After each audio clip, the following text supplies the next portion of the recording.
Imagine dust billowing in the wind, horses whinnying in the background, a pink sunset, and a tough drive. It would be easy to forget an important fact during a time when men made history for being brave, exploring, and always wanting to be the first to do something. The women of the Wild West were just as brave, driven, and persistent as any man. Among the notorious outlaws who roamed the untamed land was a woman who defied the odds and carved her own path in history. Laura Bullion. Laura Bullion wasn't just any outlaw. She was a member of the infamous Wild Bunch gang, riding alongside legends like Billy the Kid and Butch Cassidy.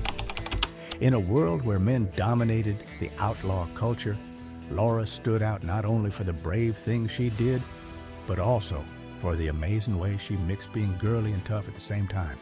She was a gambler, a train robber, and even worked as a prostitute. But above all, she was a woman who refused to be confined by society's expectations. But what about her life before the headlines? Born in 1876 in Texas, she was exposed to the rough and tumble life of the West from an early age. Her father was an outlaw, and it wasn't long before Laura followed in his footsteps. She joined the Wild Bunch gang in her early 20s, quickly proving her worth as a trusted accomplice. With her striking looks and cunning mind, she earned the nickname Della Rose among her fellow outlaws. As the years passed, Laura Bullion's legend grew. She was arrested in 1901 and served time in prison, but even incarceration couldn't diminish her spirit. Upon her release, she sought a quieter life, eventually settling in Memphis, Tennessee. She lived under various aliases, working as a seamstress and maintaining a low profile until her death in 1961. But if you thought Laura Bullion's tale of rebellion and resilience was captivating, wait until you hear the story of Josephine Sarah Marcus. Born in bustling New York City in 1861, filled with dreams and a yearning for adventure, the crowded streets and towering buildings of her hometown couldn't contain her spirit. As a teenager, Josephine left the familiarity of her home to explore the untamed and wild frontier of the American West. You probably heard of the legendary 1881 gunfight at the OK Corral in Tombstone, Arizona. This shootout, involving Wyatt Earp, the lover of Josephine, his brothers, and their friend Doc Holliday, against a group of outlaws, is one of the most iconic moments in Western legends. It was a mere 30 seconds of gunfire, but it cemented Wyatt Earp's legacy as a symbol of justice in the wild and lawless West. But what about Josephine? While Wyatt Earp's name became synonymous with frontier justice, Josephine's story is just as captivating. She wasn't just the wife of a famous cowboy. She was a pioneer woman who braved the challenges of the West with grace and courage. Her life alongside Wyatt was filled with adventure, love, and resilience. But Josephine's tale of love and resilience is only the beginning. Picture a dusty town in the Wild West, where the air buzzes with tales of outlaws and bandits. Among these legends stands a woman named Belle Starr, known to many as the Bandit Queen. You probably heard of Belle Starr's association with the notorious James Younger gang. These infamous outlaws were the rock stars of their time, and Belle was their charismatic companion. People wondered about her involvement in their criminal activities. Did she ride alongside them in daring heists, or was she simply drawn to their rebellious spirit? Some believed she never committed any crimes herself, but relished the thrill of being around the bad boys. In 1886, Belle's unconventional lifestyle led her to jail for horse theft. This brush with the law only added to her mystique. After serving her time, she returned to her wild ways, refusing to settle into a quiet, predictable life. In 1889, her story took a sad turn when she died mysteriously while riding a horse, leaving more questions than answers. But if you thought Belle Starr's story was wild, Wait until you hear about the crusader who marched into saloons with a mission. Picture a bustling saloon in the Wild West, filled with the clinking of glasses and the lively hum of conversation. Suddenly, the doors swing open, and in strides a woman with fire in her eyes and a hatchet in her hand. Her name? Carrie Nation, a name that would become synonymous with the fight for temperance and the abolition of alcohol in America. Think of Carrie Nation not as a typical outlaw, but as a revolutionary force. Born in 1846, Carrie spent her early years as a school teacher in Missouri. However, her life took a dramatic turn when she witnessed the devastating effects of alcohol on families and communities. Fueled by a fierce determination, she took up the cause of temperance with a zeal that would make her infamous. Carrie's targets were something different. She was after saloons because she thought they were the source of all the bad things in society. With a hatchet in one hand and a Bible in the other, Carrie marched into these establishments, smashing bottles and shouting, "Glory to God and down with saloons." Her methods were shocking, but her message was clear. The era of alcohol had to end. But that was not all. Meet Alice Ivers, who didn't set out to become one of the most successful female outlaws in history. However, fate had other plans. Losing her first husband, a miner, to a tragic accident, Alice found herself drawn to the poker tables where she had once watched him play. With each game, her skills grew, her reputation spread, and soon she was known far and wide as Poker Alice. What was it about her that made her so unforgettable? Was it her steely determination or her incredible poker-playing abilities? She wasn't just playing cards. She was breaking barriers, showing that a woman could hold her own in a man's world. Her savvy business sense saw her running saloons and brothels, making her a force to be reckoned with in the frontier's bustling towns. But if you thought Poker Alice was impressive, wait until you hear about Etta Place, the enigmatic outlaw who rode with the infamous Wild Bunch. In the late 1800s, the Wild West was a land of outlaws and lawmen, where the line between right and wrong was often blurred. It was a place where legends were born, and among these legends was Etta Place. She wasn't just any woman. She was an outlaw who rode with the infamous Wild Bunch, a gang known for their daring train and bank robberies. But who was Etta Place? This question remains one of the Wild West's greatest mysteries. Some say she was the romantic partner of Butch Cassidy, the charismatic leader of the Wild Bunch. Others believe she was linked to the Sundance Kid, another notorious member of the gang. Despite her enigmatic identity, one thing is clear. Etta Place was a force to be reckoned with. But it wasn't only men that brought terror to the Wild West. Imagine a quiet September day in 1847 in Kearney, Missouri. Here, a baby named Jesse Woodson James is born to a Baptist minister and a farmer. Little did anyone know, this boy would become one of America's most infamous outlaws. Jesse James's journey into crime began amidst the chaos of the Civil War. As a teenager, he and his brother Frank joined pro-Confederate guerrilla units in Missouri, notorious for their brutal tactics. The brothers quickly made a name for themselves, particularly during the infamous Centralia Massacre. With the war's end in 1865, the James brothers, along with the younger brothers, formed the James Younger Gang. Their daring bank, stagecoach, and train robberies in the Midwest left police confused and scared people in the places they targeted. The robbery of the First National Bank of Northfield, Minnesota in 1876 was one of their most famous and failed schemes. It ended in a bloody shootout in which several gang members were caught and killed. Jesse James cultivated a Robin Hood persona, claiming to steal from the rich to give to the poor, though this narrative was largely a myth. As law enforcement intensified efforts to capture the gang, the Pinkerton National Detective Agency was brought in, leading to a deadly game of cat and mouse. Jesse's life of running, hiding, and fighting took its toll, and he briefly attempted to retire. But retirement was short-lived. Financial pressures and a restless spirit drew Jesse back into crime under the alias Thomas Howard. On April 3, 1882, in St. Joseph, Missouri, Jesse James was betrayed and killed by Robert Ford, a member of his own gang who hoped to collect a reward. But if you thought Jesse James's end was shocking, just wait until you hear about the daring escapades of Butch Cassidy and the Sundance Kid in the wild, untamed West.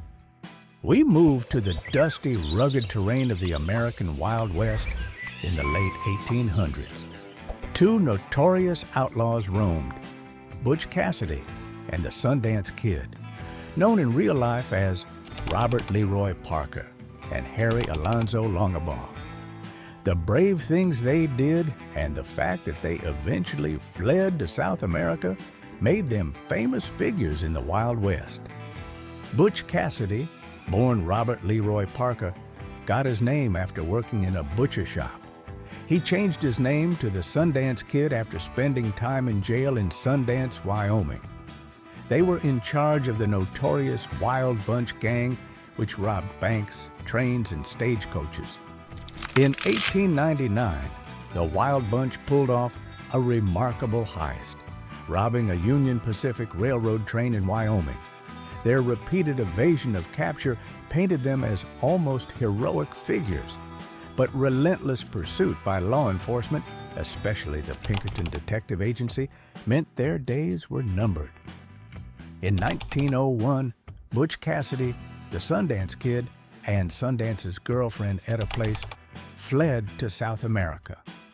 They lived a more peaceful life in Argentina and Bolivia for a time, but eventually returned to crime.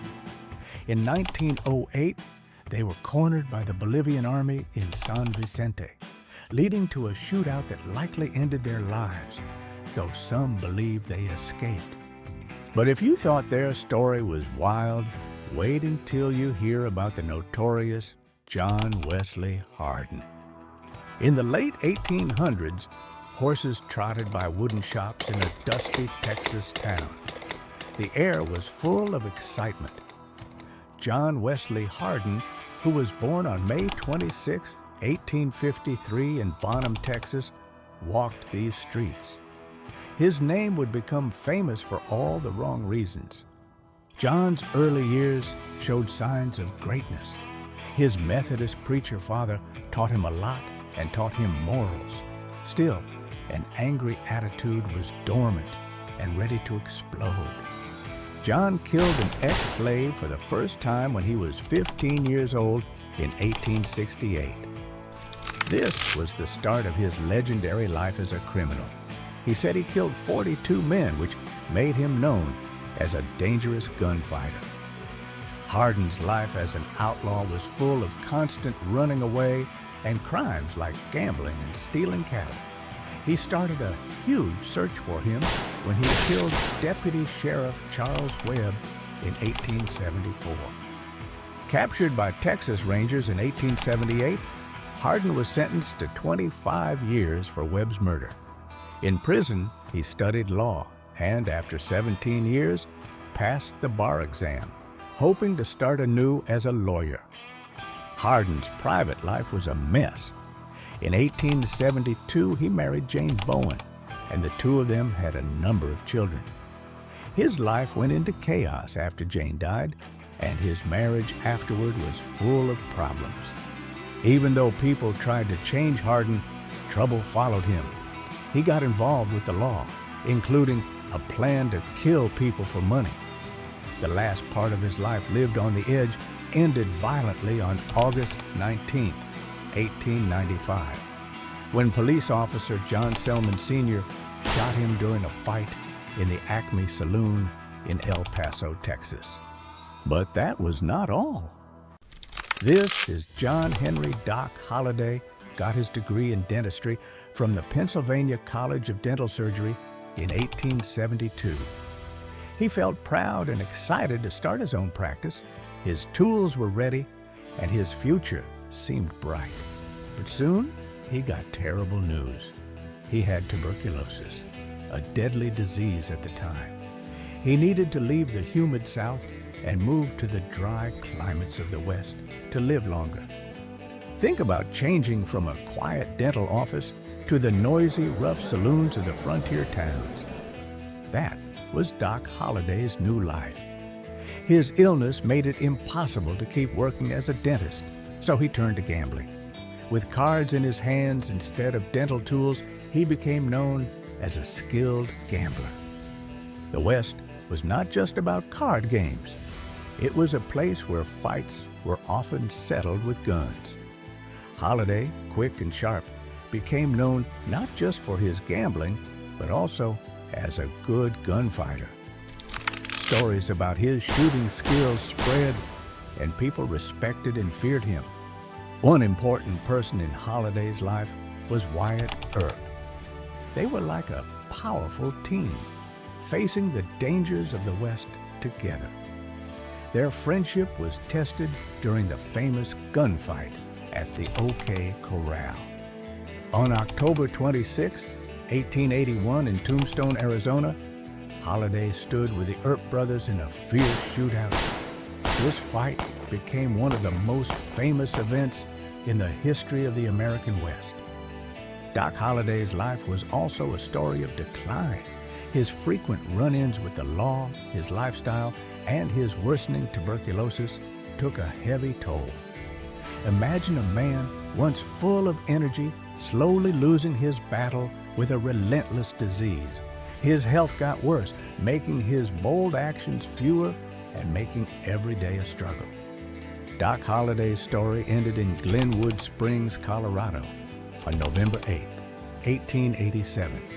He was only 36 years old, a once strong gunfighter, now weak and frail, finally lost to the illness that had followed him for years. But even after his death, his legend continued to grow. But Doc Holliday's saga of survival and sharpshooting isn't the only legend of the West. Imagine the Wild West with dusty trails and wide open spaces. In this land without laws, one man stands out, not for being violent, but for his strange charm and wit. His name, Black Bart. Charles Earl Bowles, also known as Charles E. Bowles, lived a double life. During the day, he was just a regular man, but at night, he became Black Bart, a polite stagecoach robber. Unlike other robbers who used guns and violence, Black Bart never fired a gun. He scared people with his clever tricks and calm presence. When you think of a stagecoach robbery, you might imagine loud, threatening robbers and scared passengers. But Black Bart was different. He left poems at the scene of his crimes. One of his poems said, "I've labored long and hard for bread, for honor, and for riches. But on my corns too long you've tread, you fine-haired sons of bitches." These poems mocked the law and made him more mysterious. He wore a linen coat and a mask with holes for his eyes. His mix of politeness and boldness made him unforgettable. Even careful plans can go wrong. In 1883, after a robbery, Black Bart left behind a handkerchief. This clue helped Wells Fargo detective James B. Hume find him. His capture was a big event. He was sentenced to 6 years in San Quentin State Prison but behaved well and was released early in 1888. After leaving prison, Black Bart vanished. Some said he went to New York, others believed he returned to crime. No one knew for sure, adding to his legend. Black Bart's story mixes fact and legend. He was not just a thief, he was a performer, a poet, and he would subscribe to the channel. His story remains a part of American history, showing that even in wild times, some outlaws used their wits as much as their guns.